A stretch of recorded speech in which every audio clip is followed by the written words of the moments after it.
Hey everybody, this is a quick follow-up to the video I did last time on this current mirror, and the first time we put this together it didn't work very well, so on this video I've made a few improvements and we'll see how much better the circuit works.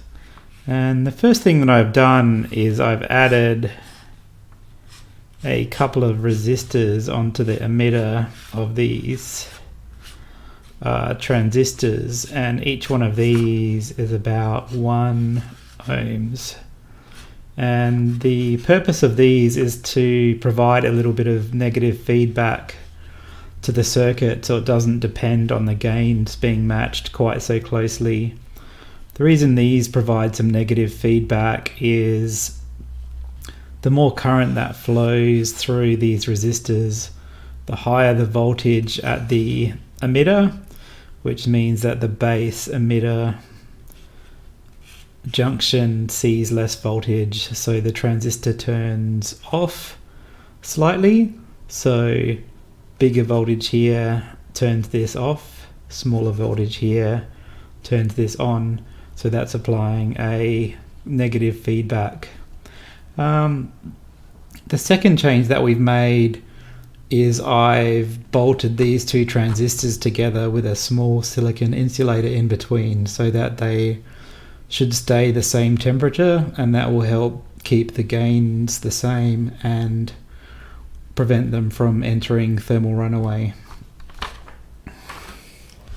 So you can see here the two transistors are bolted together, and here is one of the 1 ohm resistors. So I'll turn on the power supply. This one is displaying the current through our reference load, and this one is displaying the current that's mirrored.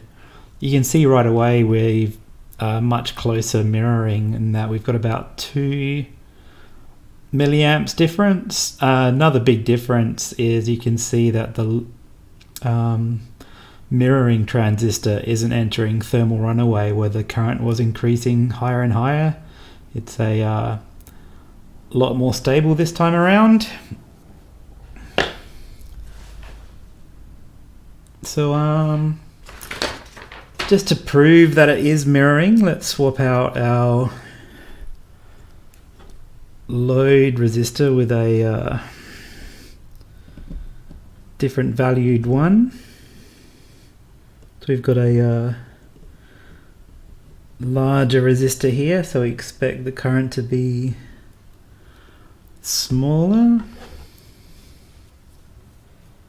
and we're getting accuracy to within 2 or 3, 4 milliamps, which isn't too bad, although overall I guess that's about kind of like a 10% accuracy, so nothing to write home about there, but certainly a lot better results than we were getting before we made the modifications. Have a good day, everybody.